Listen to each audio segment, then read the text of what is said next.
오늘은 은혜의 복음을 믿음으로 구원을 얻음, 은혜의 복음을 믿음으로 구원을 얻음이라는 제목으로 하나님 말씀을 상고하겠습니다. 이방인들이 할례를 받아야 되는가, 또 그들도 율법의 모든 조항들을 지켜야 되는가 하는 이러한 문제로 이방인의 교회와 예루살렘 교회에 갈등이 생겨났죠. 이 갈등을 교회가 어떻게 극복해 나아가는가 하는 지혜를 우리가 살펴볼 수 있는 말씀이라 할 수가 있겠습니다. 이제 그 모든 상황을 다 보고받고 난 다음에 교회 앞에서 베드로 사도가 그 말씀들을 다 이렇게 정리를 해 나가는데 여기에 중요한 핵심이 있습니다. 그것은 뭐냐면 내게 이루어진 구원을 살펴보아 그들에게 이루어진 구원을 권면하고 있다는 거예요. 나를 잘 살피면, 그러면 보편적으로 일어난 일들, 나를 구원하는 방법으로 다른 사람을 구원하시는 게 똑같으니까요. 그렇죠. 내 안에 자연 법칙이 이루어지는 것처럼 그 법칙은 다른 사람에게도 동일하게 이루어지는 걸 알 수 있기 때문에 내 자신을 자세히 살피면, 그러면 복음의 진리에 도달할 수가 있겠죠. 유대인인 자신이 어떻게 구원을 얻게 되었는지를 살펴보니까 그 율법과 상관이 없었던 거예요. 할례와도 상관이 없었던 거예요. 오직 그리스도의 복음으로 그가 구원함을 얻었던 것처럼 자기들도 율법을 지키고 할례를 받았지만 그것과 상관없이 그리스도의 복음과 그분의 대속 제물로 말미암아 구원함을 얻었다는 사실을 발견하고 난 다음에 나머지 모든 것들은 뭘로 만드는 거예요? 비본질적인 것들로 만들어낸 거예요. 그러니까 구별이 생겨난 거죠. 본질적인 것과 비본질적인 것, 나를 구원한 것과 내가 구원받은 다음에 행한 것들, 그러니까 원인과 결과를 구별해내는 거예요. 우리는 율법을 원인으로 늘 보았어요. 그것이 우리를 거룩하게 하고 그것 때문에 구원을 받고, 그런데 율법을 행한다는 것은 원인이 아니라 결과인 거예요. 다시 말하면 내가 구원함을 얻고 그리스도의 은혜를 입을 때만 가능한 것이 율법을 지키는 거예요. 그렇지 않으면요, 율법은 우리를 오히려 거짓되게 하고 우리를 좌절하게 하고 오히려 정죄하게 돼요. 그러나 구원을 얻은 우리에게는 율법은 또한 유익한 것임을 우리가 알 수가 있습니다. 마찬가지로 우리가 우리 자신을 자세히 살피면 진리가 어떻게 이루어지는지를 알 수 있습니다. 쉽게 생각하면 이렇게 알 수가 있겠죠. 내가 어떤 이야기를 들을 때 내 마음이 평안하지? 어떤 말씀이 내가 받아들여질 때 나를 자유케 하는가?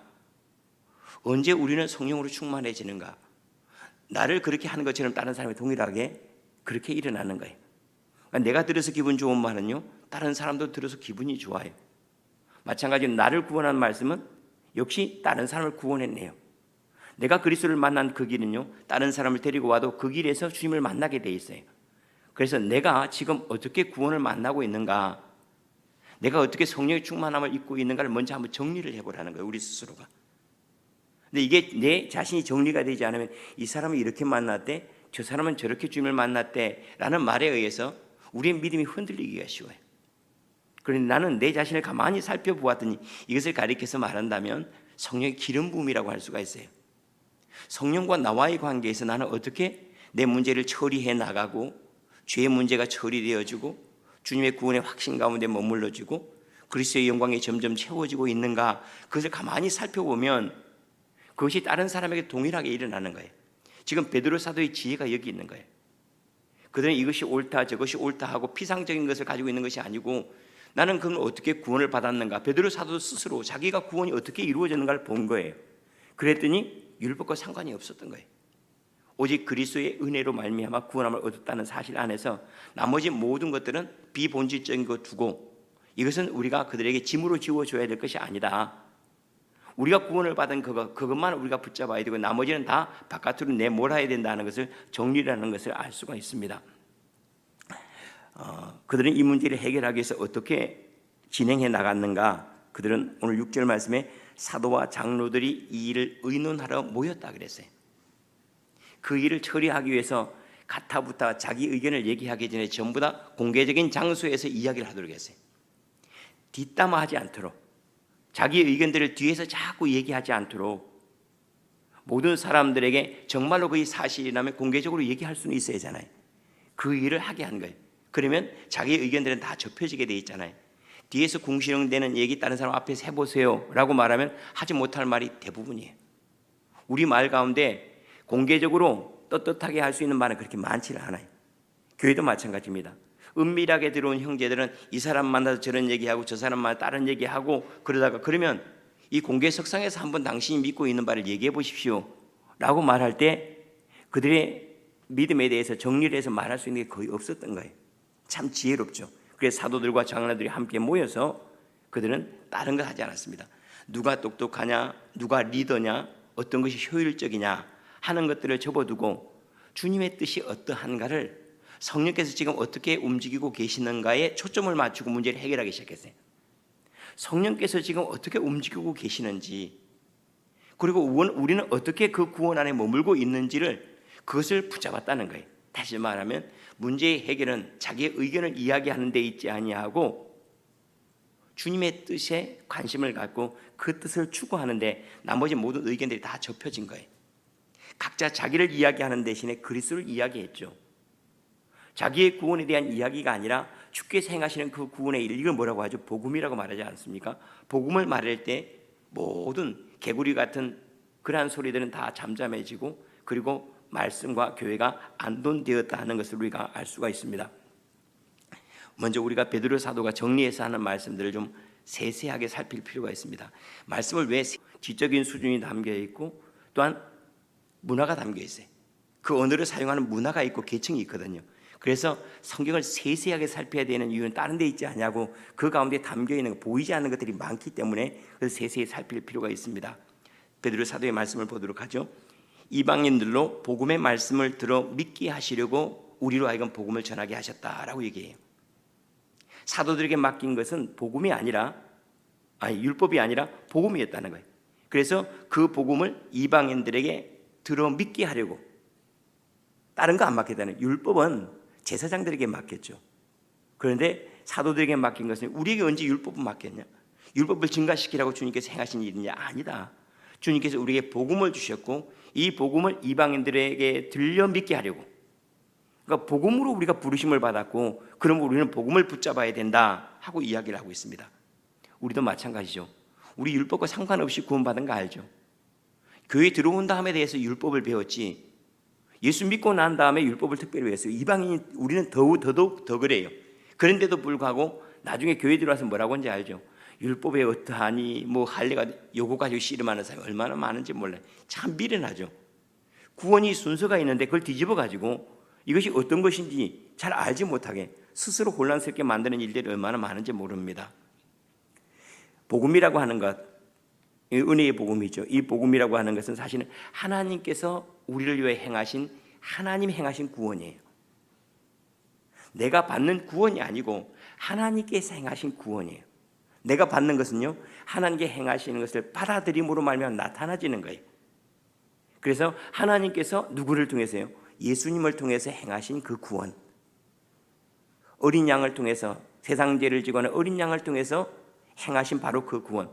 그러니까 이 구원의 일들은 특정하게 나 한 사람의 이야기가 아니라 온 인류에 대한 이야기이기 때문에 이 복음은 뭐냐? 바탕 이야기예요. 바탕. 모든 사람 아래 그 저 밑바탕에 이루고 있는 하나님이 행하신 일들이에요. 그리고 우리는 바탕이라는 말을 뭘로 표현하는 거예요? 바탈, 또 바탕이라는 말을 우리는 진리라는 말로 하죠. 진리라는 말, 또는 다른 표현으로 말하면 하늘의 이야기. 복음의 이야기는 하늘의 이야기입니다. 우리가 성경을 심리적으로 해석한다든가 사회적인 방법으로 해석한다든가 인간사로 해석할 수가 있겠죠. 그러나 그것을 알려고 우리는 교회 나올 필요는 없어요. 교회 안에서 하나님의 말씀을 알려고 하는 것은 뭐죠? 하늘의 이야기, 하늘. 도대체 이 일에 감춰져 있는 하늘의 이야기, 이 이야기에 감춰 있는 하나님의 능력들, 이 이야기 속에 숨겨져 있는 하나님의 구원들이 뭐냐 하는 그걸 보려고 하는데, 예수님께서 우리에게 행하신 그 말씀하신 그 복음들 안에는 하나님의 구원에 대한 이야기를 하고 있는 거예요.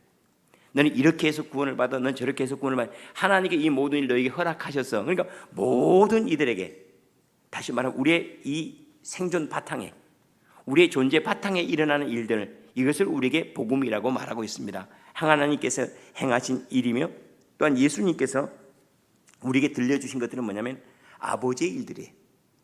예수님께서 우리에게 들려주는 이야기가 대부분 천국에 대한 이야기죠. 뭘 통해서요? 우리에게 이루어지는 일들을 통해서 천국을 보여주세요.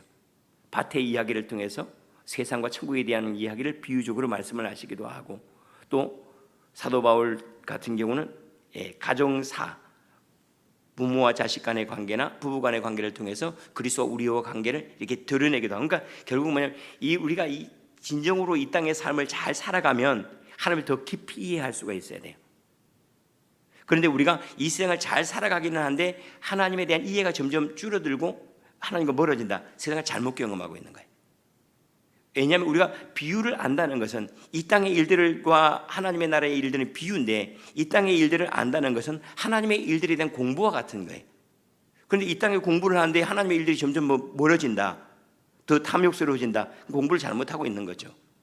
우리가 삶을 진지하게 대하고 또한 주님의 은혜를 군구할수록 우리 이 땅에서 하나님을 더 깊이 알아가고 더 많이 경험할 수 있는 것이 너무나 분명하다는 사실입니다. 그리고 바로 이 복음의 이야기로 말미암아 우리가 구원함을 얻은 거예요. 하나님께 행하신 것으로 말미암아 우리가 구원함을 얻었지, 너희가 이것을 행하라, 너희가 뭐 짐 한 짐 짓고 그리고 어린 양 잡고 그리고 너가 죽고, 이런 이야기는 아무것도 없어요. 주님이 보내신 어린 양이 죽고 또 주님께서 그것을 받으시고 주님께 용납하시고 주님께 이루어내시고 전부 다 주님이 하신 거예요. 그럼 우리가 할 일들은요, 그냥 받는 거예요. 우리는 태양이 빛 비치는데 하나도 공헌하지 않았습니다. 우리가 공원에서 태양빛이 비치고 그렇지 않아서 태양빛이 비치지 않고 그런 건 없어요. 모든 것들이 사실은 은혜죠. 예수 그리스도의 구원만 은혜가 아니고 우리가 살아간 전부가 은혜예요. 그런데 우리는 잠깐 나를 지나가면 그건 내 거다 그래 버려요. 태양이 나를 잠깐 지나갔어요. 그러면 그게 내 거래. 그거 웃기죠. 그러니까 우리 한번 우리의 삶의 모든 건 다 지나가요. 지나가지 않은 게 어디 있어요? 우리가 붙잡을 수 있는 아무것도 없거든요. 근데 지나가는데 내 거다 그래요. 내 거다 그러니까 뭐라고 그러죠? 원인이 자기인 줄 알아요. 그러니까 은혜가 아닌 거죠. 마치 뭐의 수고에 대한 대가라고 말하는 거죠. 그 미래라는 겁니다. 시편 127편에 보면 그런 말씀이 있죠. 너희가 일찍 자고 늦게 누우며 수고의 떡을 먹는 것이 그렇게 복된 일이 아니다. 오히려 하나님께 사랑하는 뭘 주신다고요? 잠을 주신다. 우리가 잠자는 것도 하나님의 은혜 아니면 못 자는 거 알죠? 이번에 목사님 한 분을 만났는데 교회를 옮기는 것 문제 때문에 잠을 못 자면 미치겠더래. 약을 먹어도 꼭 약을 먹으면 효과가 설교할 때 나타나요. 잠잘 때 안 나타나고 설교할 때 꼭 나타나가지고 비몽사는 무슨 말 하는지 몰라요. 정말로 미치겠다 그래요. 요즘에는 이제 잠이 이제 평안하게 오는 모양. 그래서 참 감사하다 그런 얘기를 해요. 우리에게 이루어지는 모든 일들이 은혜 아닌 게 어디 있습니까? 구원만 은혜입니까? 아니, 먹고 마시면 은혜죠. 우리가 호흡 하나도 은혜 아니면 할 수가 없어요. 이 공기 중에 있는 질소와 산소의 비율들, 이거 하나만 잘못되면 여기는 이 지구 땅덩어리라고, 이 땅덩어리에 있는 이 대기권은 폭탄과 같아요. 금방 터져버릴 것들이. 그런데도 불구하고 우리는 내 수고로 살아간다 이렇게 착각하는 경우가 참 많죠. 감사하게도 주님께서 이러한 모든 것들을 성령을 통하여 우리 가운데 증언하셨다라고 얘기해요. 사도 이 베드로가 8절에 이렇게 얘기를 합니다. 우리에게와 같이 그들에게도 성령을 주어 증언하시고, 분명하게 얘기하는, 베드로 사도가 그리스도에 대한 이해가 있고 주님을 더 깊이 만나고 구원을 맛보고 예수님께서 행하신 것 모두 해석되고 하는 것들이 뭐라고요? 성령의 증언으로 말미암아 이루어진 것처럼, 또한 저들이 그리스도를 안 것도 뭘로요? 성령의 증언으로 이루어진 거라는 거예요. 우리가 우리의 수고나 우리의 율법을 많이 지켜서 그리스도를 알았냐? 그리스도께 행하신 구원을 알았는 아니라는 거예요. 우리도 성령이 임할 때 그때 예수님이 이해가 됐거든요. 오순절 다락방에서 그들은 성령의 기름 부음이죠. 그 일을 통해서 예수 그리스도께 행하신 모든 것들이 그들에게 뭘로 와버리냐면, 전에는 머리로 왔다가 그들의 능력으로 와버린 거예요. 그들의 삶으로 되어진 거예요. 그것이 뭘로 나타나요? 성령의 권위로 나타난 거예요. 성령께서 이와 같은 일을 우리에게 행했던 것처럼 저들이 어떻게 그리스도를 만나고 그리스도의 일을 받아들인지 아느냐? 동일한 성령께서 일하셨기 때문이다 그래요. 그러면 우리도 성령으로 말미암아 구원함을 얻었는데 저들은 그럼 율법으로 말미암느냐? 아니다. 우리가 역시 성령으로 말미암아 그리스도를 이해했던 것처럼, 그리고 받아들이고 인정했던 것처럼 저들도 또한 성령을 통해서, 성령의 증언하심을 통해서 그리스도를 만나게 되었으니 어찌 우리에게 성령께서 행하신 것 외에 다른 것들을 짐으로 지어줄 수가 있겠는가 하고 정리를 해나가는. 그러니까 여기 붙잡는 것이 있죠. 복음을 붙잡고 성령을 붙잡고 은혜를 붙잡고 이렇게 꽉꽉 붙잡은 것, 이게 본질적인 것들이, 이것을 놓치지 않도록 잘 행하였다는 거죠. 우리도 마찬가지입니다. 늘 성령의 조명하심에 늘 마음을 두어야 됩니다. 성령의 가르침을 받는 것. 아버지를 알게 하는 것은 머리가 아닙니다. 머리가 아는 것은, 우리가 지각으로 아는 것은 뭘 위한 거죠? 몸을 위한 것이 영을 위한 것이 절대 아닙니다. 영은 영을 위하고 몸은 몸을 위합니다. 음식을 먹되 입으로만 먹는 사람은 몸을 위해요. 음식을 먹는데 영으로는 말은 믿음이 되겠죠. 믿음으로 먹으면요, 내 영을 위함이에요. 육의 어떤 것도 영을 위하지 않고 영의 어떤 것도 육을 위하지 않아요. 지금 성령께서 우리에게 가르치시고 인도하심이 없다면 우리 육적으로 그리스도를 이해할 수가 있습니다. 아, 그분은 어떻게 이런 일들 행하셨다 하고 받아들일 수는 있어요. 여기만 있어요. 그러나 그것이 우리의 인격으로 흘러가고 우리의 권세로 나타나지고, 그리고 우리 안에 행하시는 성령의 역사로 이루어질 수 있는 것은 성령의 기름 부만이 절대 안 된다는 거예요. 그래서 우리가 늘 하나님의 말씀을 안다 할지라도 성령을 더욱 의지하고, 또한 그것을 이해한다 할지라도 이해하는 것이 중요한 것이 아니고 그것이 내 것이 되게 하는 것은 성령의 일 외에는 불가능하다는 것, 이것을 우리가 인정할 때 주님을 더욱 붙잡겠죠. 그때는 우리가 물을 마시더라도 물만 마시지 않고 성령을 마시고, 음식을 먹더라도 음식만 먹지 아니하고 그리스도의 살을 먹을 줄 알고, 지나가는 바람 속에서 성령의 소리를 들을 줄 알고, 모든 일들이. 그래서 우리가 성령을 어떻게 감지해내는가 하면 여기 움직이는 것들을 가만히 우리가 감각해 보면 알아요. 성령께서 내게 가르친다 하는 것은 성령께서 내게 원하시는 바가 무엇인지를 알아요. 성령께서 내가 기도하기를 원하시는지, 아니면 내가 교만하다고 가르치고 계시는지, 아니면 성령께서 말할 수 없는 탄식으로 나를 위하여 친히 간구하신다 그러잖아요. 그런 것들이 이 속에서 느껴져요, 실제로. 근데 우리는 거기에 주목을 하지 않아요. 늘 육적인 감각에 너무 민감해. 우리에게 감각이 참 많은데 육적인 감각만 늘 살아가지고 이것만 늘 그냥 발달돼 가지고 여기에만 초점을 맞춰요. 영적인 감각을 가지고 좀 민감해져야 됩니다. 성령께서 내게 말씀하시는 것들, 또 우리가 때때로 이 경기 안에 넘어갔을 때는 삐 하고 경고음이 울리는 것처럼 내 안에 근심이 있다, 염려가 있다, 뭐죠? 성령께서 역사하시는 그 자리를 떠나 있으니까 그래요. 이런 것들이 성령 안에 머무르는 방법들인데 이것에 관심을 갖지 않으니까 우리가 끊임없이 성령의 언어 하나도 알지 못하는 일들이 참 많습니다. 믿음으로 그들의 마음을 깨끗하게 하셨고, 또한 그들이나 우리나 차별하지 아니하셨습니다. 베드로 사도의 고백이죠. 믿음으로 그들의 마음을 깨끗하게 하셨다. 자, 한번 보죠. 그냥 우리 마음 한번 보죠.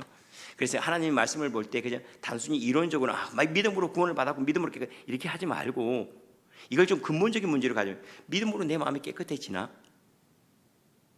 여러분의 마음이 그러면 깨끗해지는 건 둘째치고 여러분의 마음이 혼잡해지는 경우, 깨끗하지 않는 경우 뭐 때문이죠? 마음이 깨끗하지 않아요. 뭐 때문에? 여러분 믿는 바가 혼란스럽기 때문에 그래. 믿는 바가 혼란스럽기 때문에 내 마음이 혼란스러워지는 거예요. 내가 때때로 재물을 믿고 또 인간관계를 믿고 그러면 그 믿는 바가 불안한 거 아닙니까? 사람의 마음이 조삼모사인데 사람의 마음이 조삼모사예요. 그리고 재물이 있다가 하는 것은 그냥 금방 배신해요. 그런데 그것을 믿고 있으니까 뭐가 믿는 바가 불안하니까 내가 불안한 거예요. 마찬가지로 그러면 깨끗하다는 것은 내 마음이 깨끗하다. 뭘로 깨끗해요? 믿는 바가 깨끗하기 때문에 그래요. 믿는 바가.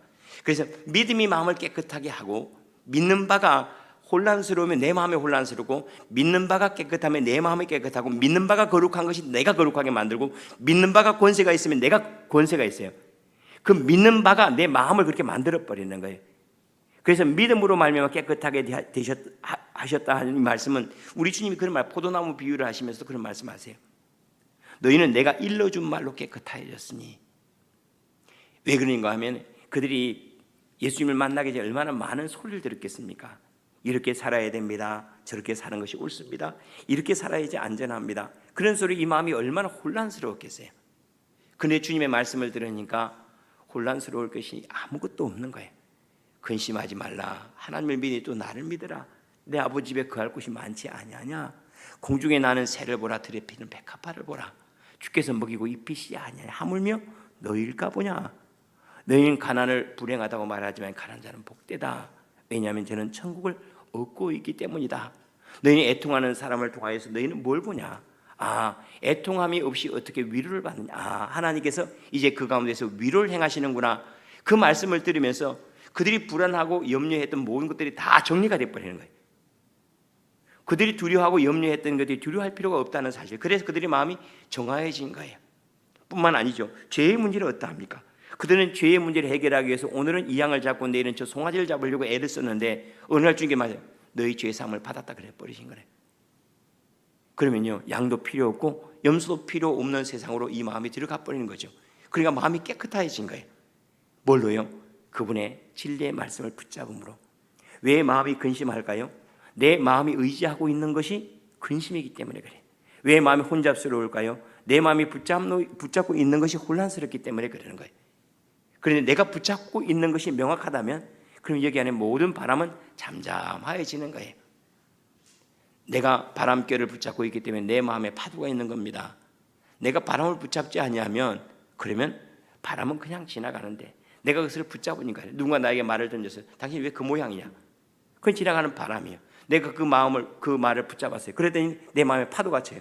기분이 나쁘고 그리고 내 안에 열등감이 생겨나고 거절 감정이 생겨나고 막 힘들어져요. 왜 그걸 붙잡았으니까 그렇죠. 그 말을 붙잡았으니까. 그냥 그것을 붙잡지 않냐고 나는 그리스도 안에 있는 나로 살기로 선택했다. 그때부터는요 바람은 지나가는 거죠. 뭐 이런 소리 저런 소리야 뭐 자기가 하고 싶은 대로 짓거리는 거지 뭐 내가 그거 안 받아들이면 아무 소용이 없잖아요. 그런데 주님의 말씀을 그들은 받아들여서 여기 안에 모든 바람들이 잠잠해지게 하였는데 우리도 그와 같지 아니하냐. 지금 베드로 사도가 지금 얘기하는 거예요. 우리도 그와 같다. 우리에게 일어나는 게 그들에게 일어났다라고. 그러면서 차별이 없느니라. 성령께서 유대인들에게 이렇게 일하시고 그들에게는 다른 방법으로 일하셨느냐? 아니다. 우리도 성령으로 말미암아 주님을 아는 것처럼 또한 저들도 성령으로 말미암아 주님을 알 것이고 그러한 일들이 일어날 것이다 라고 이렇게 말씀을 하세요. 그래서 성령은 차별이 없습니다 그래요. 성령은 우리 안에 그리고 저들 안에서 동일하게. 참 너무나 감사하죠. 이걸 우리가 시대로 이제 이거는 이방인과 유대인으로 비교했을 때고 우리는 시대로 이렇게 구별해낸다면 엘리야의 안에서 행하시는 그 성령과 내 안에 행하고 계시는 성령이 동일하시다. 담대하지 않습니까? 담대하지 않군요. 그러지 않아요? 베드로 사도에게 하늘의 놀라운 일들을 보여주신 그 성령이 내 안에는 다른 걸 보여줄까요? 아니죠. 동일한 것을 보여주시죠. 사도 바울을 삼층천까지 인도하신 그 성령께서 동일한 성령께서 나는 너는 반지하다 반지야. 그분은 삼층천으로 올리고 우리는 반지하로 집어넣을까요? 아니죠. 동일한 성령께서 행하시는 그 동일한 능력들이 우리가 역사하는데 여기에서 뭐가 다른가? 성적은 다 똑같다 그랬잖아요. 엘리야랑 우리나. 뭐가 다른가요? 믿음이 다른 거죠. 내가 기대하는 바가 나는 엘리야만큼 기대를 하지 않아요. 성령께서 행하실 것을. 엘리야만큼 소망하지도 않아요. 사도 바울만큼 그리스도께 내어 맡기지도 않아요. 결국 무슨 문제인가 하면 믿음의 문제가 엘리야와 나를 경계짓게 한 거죠. 차별 있게 한 거예요. 성령이 분명히 같고 성령도 동일하신데 뭐가 다른가? 성령을 받아들이고 있는 내가 다른 거예요. 그분들은 성령을 온전함으로 받아들이고 나는 부분적으로 받아들이고 있어요. 그들은 성령의 능력에 온전히 내어 맡겼고 나는 부분적으로 내어 맡기니까 나타나는 것이 부분적이라 말할 수가 있겠죠. 뿐만 아니라 우리 조상과 우리도 능히 매지 못하던 멍에를 우리와 우리 조상들이 능히 매지 못하는 멍에가 뭐죠? 율법과 할례들이겠죠. 그것을 능히 매지 못하는 그거 하고도 평안하지 않았던 거예요. 율법을 지키고도 불안했던 거예요. 할례를 받고도 그들은 천국 백성이라는 의식이 없었던 거예요. 우리가 능히 매지 못하는 그러한 멍에를 어찌 제자들의 목에 두려느냐. 너무 감사하죠. 이방인들을 향하여 사도 베드로가 뭐라 해요? 저들도 제자들이라고 불러버리는 거예요. 그냥 부르는 것이 아니라 저들이라고 부르지 않고 어찌 제자들에게 우리도 매지 못하는 우리 선조들도 매지 못하는 그러한 멍에를 그들의 목에 둘 수 있겠는가 하고 이렇게 이야기를 합니다. 복음 외의 것들은 경건을 위한 것들이지 구원을 위한 것이 아닙니다. 교회가 이걸 잘 알아야 됩니다. 구원을 위한 것과 경건을 위한 것이에요. 경건을 위한 것은 누구의 몫이죠? 내 몫이죠. 내가 성경을 읽고 내가 지존자의 은밀한 곳에 들어가 기도를 하고 내가 새벽 예배 자리에 첫 번째 시간을 내가 주님 앞에 거룩하게 드리고 하는 것들은 누구의 몫이에요? 내 몫이에요. 그러니까 경건은 나의 몫이에요. 내가 해야 될 몫이에요. 그러나 구원은 누구의 몫이죠? 구원은 내 몫이 아니에요. 주님이 하시는 몫이에요.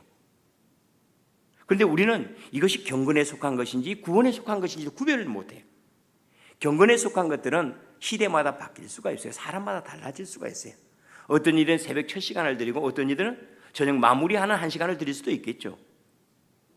어떤 이들은 나는 0시에 일어나 주님과 만나는 사람들도 있겠고 어떤 이들은 5시에 내가 주님과 만나는 사람도 있을 수가 있겠죠.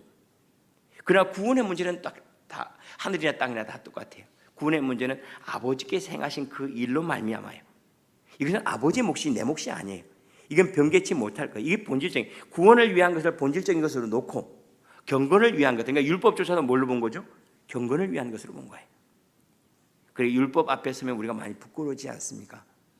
그래 부끄러운 율법이 우리를 구원합니까? 아니요, 부끄럽기만 해요. 그래서 이거는 우리로 하여금 어디로 인도하죠? 그리스도 앞으로 인도하니까 이 경건이에요. 그리스도 앞으로 더 엎드리게 하고 자랑하지 못하게 하고 주님을 더 많이 요구하게 하고 주님의 긍휼하심을 붙잡게 하고, 그러니까 율법은 우리의 경건의 위함이죠. 이렇게 잘 정리가 되는 것을 알 수가 있습니다. 그러면서 비본질적인 것들, 우리 주 예수 그리스도가 행하신 그 구원과 아버지의 사랑, 그 복음의 일들, 이거 외에는 우리가 형제들에게 멍해를 지워서는 안 됩니다. 형제들을 힘들게 해서는 안 됩니다 하고 이렇게 얘기를 합니다. 자, 여기에서 우리가 성도들의 교제가 어떠해야 되는지를 압니다. 성도들의 교제는 그를 자유롭게 해야 됩니다. 짐을 지어서는 안 됩니다. 그를 자유롭게 한다는 말은 집사님 기도하십시오 그런 말도 하면 그 짐인데요, 그 사람 짐으로 지던데요, 그 말하면 안 돼, 그런 얘기가 아니에요. 그 기도가 짐이 아닌 것을 얘기해 주란 말이에요. 그 기도가 얼마만큼 당신을 자유롭게 하고 그 기도 안에 당신이 처리할 수 있는 것이 기도하지 않는 상황에서 살아갈 수 있는 것보다 얼마나 더 영광스러운지를 알게 함으로 기도가 복음이 되게 말해야죠. 근데 대부분 기도를 뭘로 말하죠? 기도를 복음으로 말을 해내지 못하고 기도를 짐으로 줘버려요. 집사님 기도해야 됩니다. 장로님이 기도하는 자리를 못 지키면 되겠습니까? 장로님이 예배하는 자리를 못 지키면 전부 다 짐으로 줘버리는 거예요.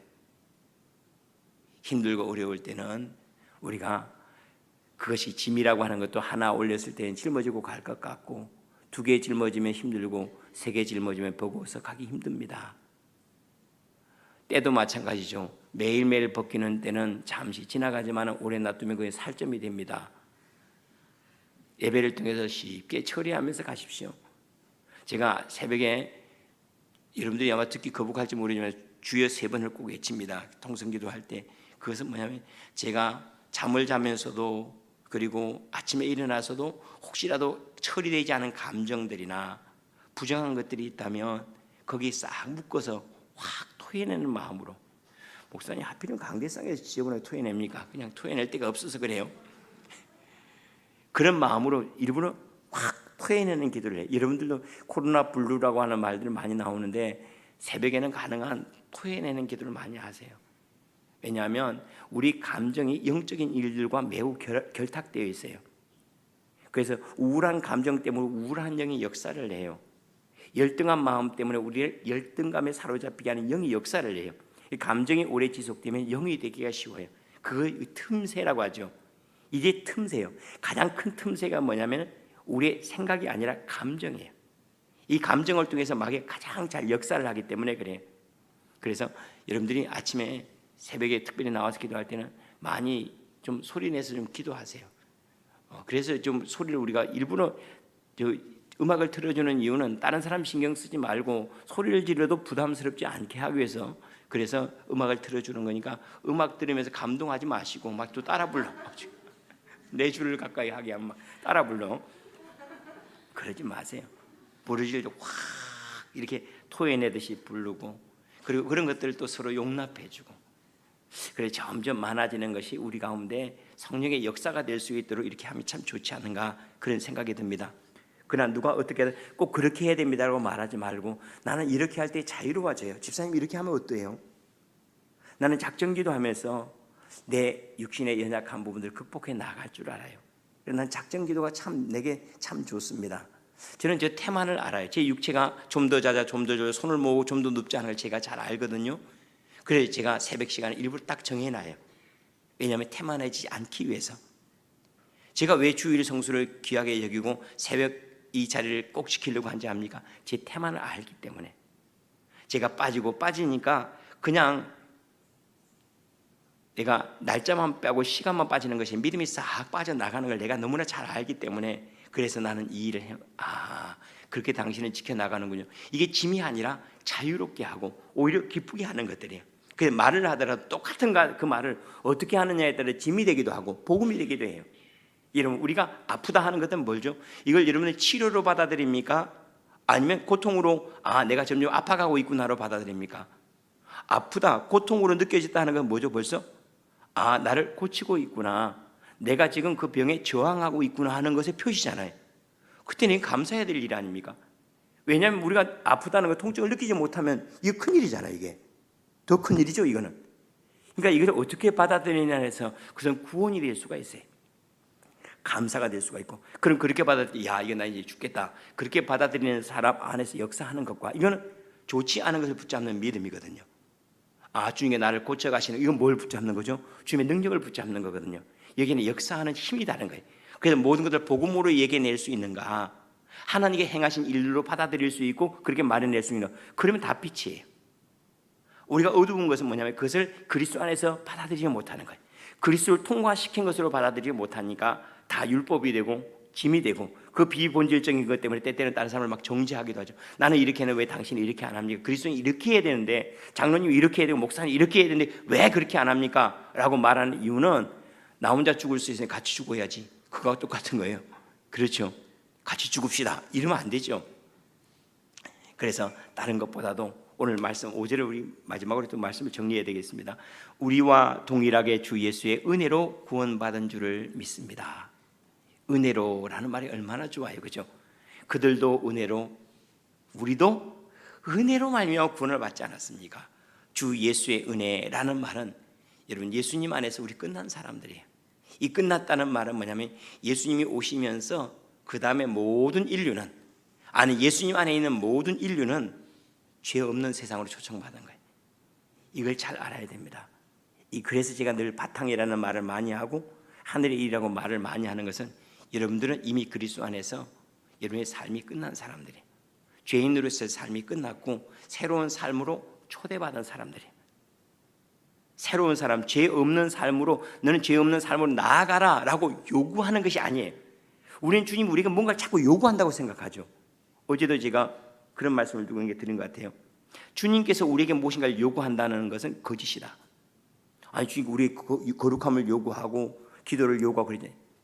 우리에게 요구하는 것이 아니라 그것이 우리가 살 길이에요. 만약에 주님께 우리에게 뭘 요구한다는 말은 뭐죠? 내가 부족하다는 뜻이잖아요.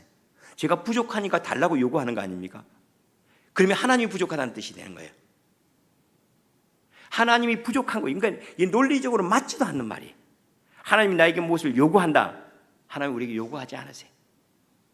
여러분들에게 무엇을 구원받기 뭘 요구하지 않아요. 이미 다 주셨어요. 대신에 뭐죠? 우리가 살아갈 일만 남은 거예요. 그러니까 새 시대는 이미 와버린 거예요. 새 포도주는 이미 임한 거예요. 성령의 기름 부음이 이미 온 거예요. 이것을 받아들이는 이는 살아가고 받아들이지 못함으로 죽는 거예요. 성령의 능력은 그렇지 않습니까? 구원만 그럴까요? 아니요. 능력도 이미 왔어요. 우리 성령 받고 은사 받고 능력 받고 지식 받고 다 따로 받으려고 해요. 요즘 시대가 그런 시대가 다 패키지로 와요. 패키지로. 성령이 오실 때 다 온 거예요. 성령이 오실 때 이미 하나님의 나라가 임하였다. 예수님께서 오실 때 이미 천국이 와버렸다. 천국 안에 모든 것들이 다 속했는데 그것을 우리가 받아들이는 만큼 나타나지는 거예요. 그런데 우리는 마치 새 땅에 들어가기 위해 뭔가 수고를 해야 하고 애써야 된다고 착각을 해요. 아닙니다. 그래서 뭐라고 사도 베드로는 우리가 주 예수의 은혜로 말미암아 그래. 그분의 은혜로 말미암아 내가 행한 것이 아니라 주님이 이미 허락하셨으므로, 주님이 우리를 이미 주셨으므로, 우리에게 주셨으므로 하고 딱 선포해내는 거예요. 우리도 이와 같은데 저들에게는 그러면 다른 것을 요구하겠습니까? 아니라는 거예요. 우리에게 이 새 땅과 새 하늘을 주신 주님은 이방인들에게 동일한 것을 주셨습니다. 감사하죠. 그래서 그리스도 안에는 뭐가 없죠? 이방인과 헬라인과 유대인의 구별이 없고 남자와 여자의 구별이 없는 모든 까닭은 그것이 논리적인 문제가 아니라 이미 우리는 완전히 새로운 피조물로 들어와 버렸기 때문에 그래요. 그리스도 안에. 그러므로 여러분들이 그리스도 안에서 힘을 얻고 그리스도와 더불어 살고 그리스도께 허락하신 세상으로 받아들이며 살아가는 그러한 귀한 은혜가 많아지기를 축원합니다. 복음 안에서, 그 은혜의 복음 안에서, 은혜로 주신 복음 아닙니까? 은혜로 주신 그 구원 안에서 여러분들 확인하고, 그리고 그 가운데 성령의 가르치심으로 힘있게 그리스도를 따라가는 삶의 은혜가 저와 여러분에게 있기를 축원합니다. 기도하겠습니다.